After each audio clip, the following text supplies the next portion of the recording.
You've set up an irrevocable gifting trust to make sure that you avoid potential estate tax for your beneficiaries when you pass. You've got this trust, but what do you do with it? I'm John Strohmeyer with Strohmeyer Law, where we help our clients leave no unfinished business. Now, I'm a lawyer, but I'm not your lawyer. So don't take the advice of some talking head on the internet without actually consulting your own advisors. I also want to mention that my firm does offer a free 5-day estate planning challenge to help put you on the path to no unfinished business. Check the link in the description below to find out how to get signed up for that. Now, when it comes to irrevocable gifting trusts, a lot of clients think, oh, well, we've signed the documents, we made an initial gift, we're done. But today we're talking about the annual maintenance because here it is, we're getting close to the holidays. You want to think about what you want to do so that you're taking care of this trust and really getting the benefits out of it. What we're doing is figuring out how we can leverage the tools we already have in place with our irrevocable gifting trust so that we can minimize future costs in the form of estate taxes. Remember that we have four horsemen of the estate planning apocalypse. While we're focused on the costs one today, don't forget that we always look to see if we can minimize future delays, future family frustration, and future fights. But enough about that. Let's start thinking about what can we do here at the end of the year with our irrevocable gifting trust to make sure that we're leveraging what we've got. Well, first things first, this is an irrevocable gifting trust. So as the end of the year comes up, you want to make sure that you've made all of your gifts into the trust. The primary one we think about is the annual exclusion gift. This resets every year. So, to the extent that you don't use it in a particular year, the amount's going to reset. So, it is a use it or lose it exemption. Currently, here in 2023, the amount is $17,000 per person, meaning you can give $17,000 to as many people as you want, and it's not going to generate any gift tax liability as long as you're under that $17,000. Now, for giving into a trust, we want to make sure that the beneficiary of the trust actually has some sort of right over it. You'll hear this talked about as a crummy withdrawal right.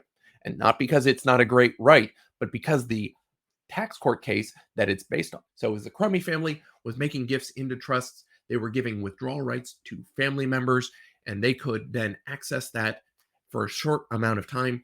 If they did not exercise that withdrawal right, then congratulations, that asset is in the trust. So the annual exclusion gift is in there, and the beneficiary doesn't have any ongoing ability to withdraw that necessarily.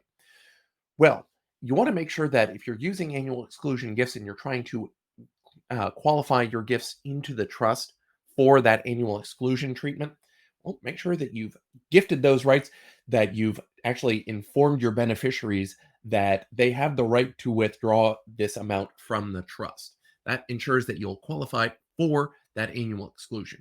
The caveat on this is while it will qualify for the gift tax annual exclusion, it will not qualify for any sort of generation skipping transfer tax exclusion. So you won't use up any gift tax credit as you send the gift into the trust. You will start drawing on your GST exemption as you make these gifts, if that's going to apply. Other things to think about. If you're making outright gifts, well, such as cash or checks, then the money should be settled in the beneficiary's account before the end of the year. Again, we want to make sure that you have parted ways, parted control with this before the end of the year. That's what IRS is going to be looking at. Have you actually given up control? If you just handed a check to somebody, you're going to want to make sure that you give it to them early enough so that they have time to deposit it and has time to clear your account. So sooner is definitely better on this. Not only give the check to them at Christmas and say, please pull out your phone and deposit this right now, but possibly give them the check at Thanksgiving so they've got more than enough time to get to the bank and get it deposited. If you're going to be making a gift of something else, perhaps you're giving them real estate, you're gifting real estate into the trust, and make sure that deed gets filed before the end of the year.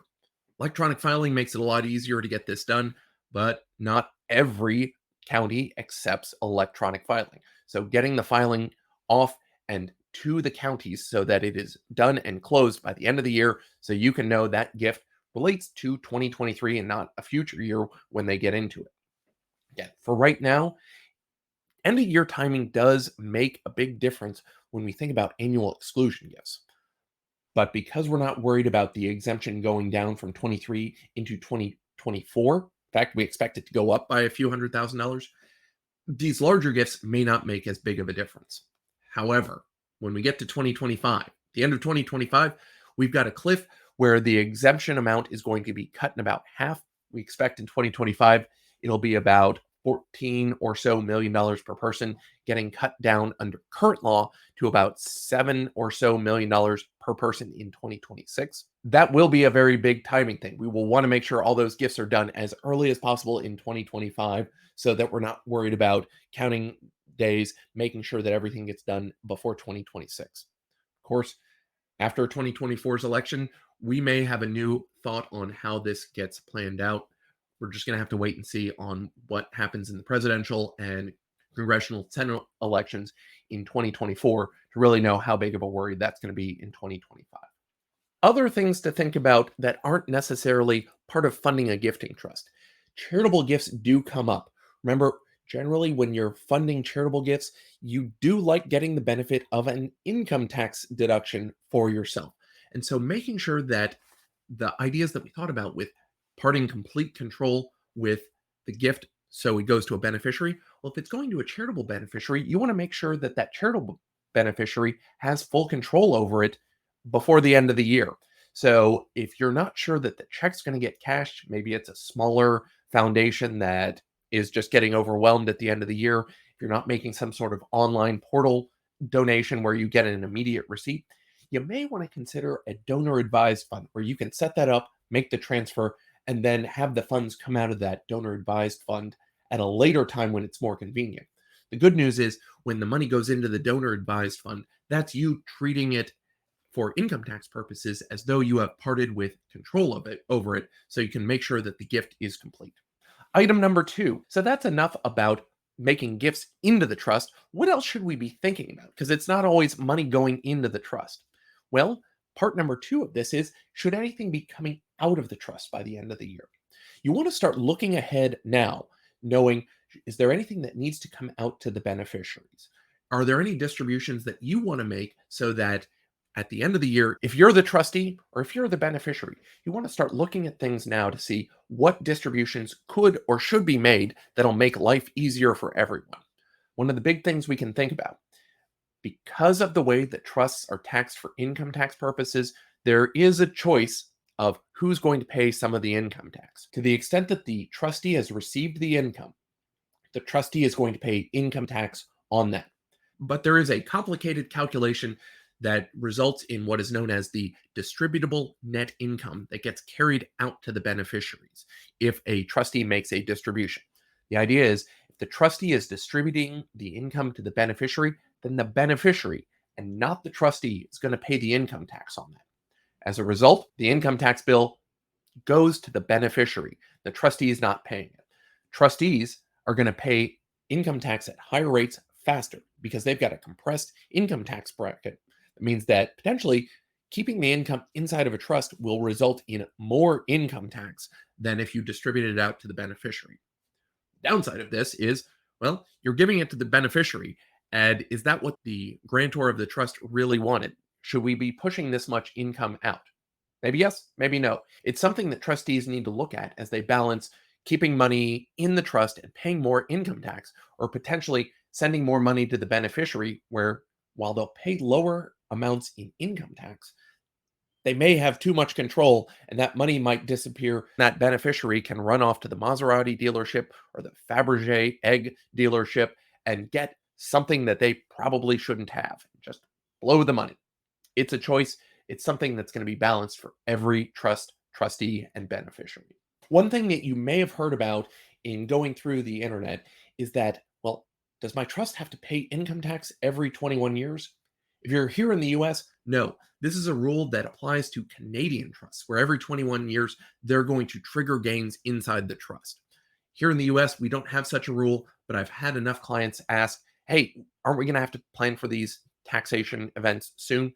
The answer is no. Unless you're in Canada, that's a rule that doesn't apply to US trusts. The third and final thing we want to think about with our end of year trust planning is getting ready for tax day.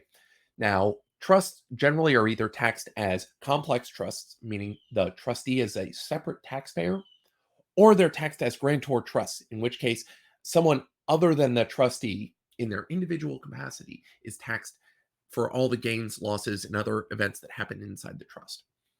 Regardless of which applies to your trust, looking at the end of the year and starting to figure out what do we need to do, what do we need to get ready for in terms of next year's tax reporting.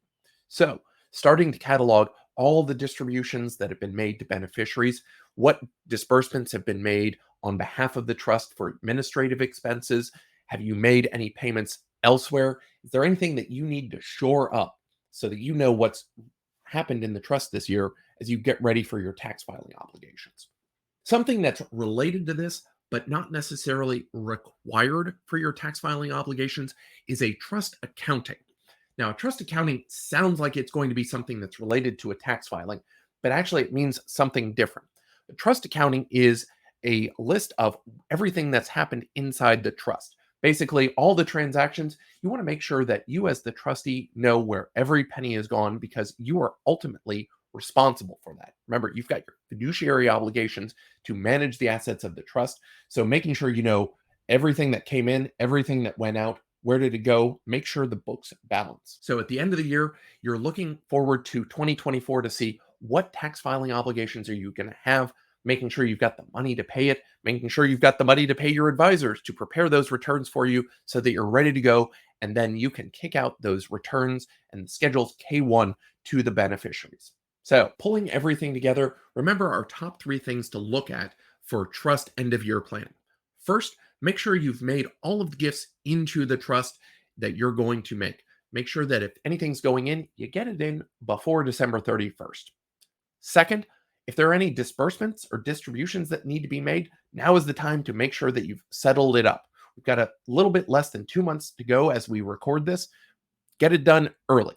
Finally, take a look ahead to next year and think about what are our tax obligations going to be? Can we use some of the tools that we have in terms of distributions to manage that burden and get ready for it now while we still have time? Thanks so much for watching. If you've got other questions about this, go ahead and leave a question in the comments below. Also, don't forget to like, comment, and subscribe.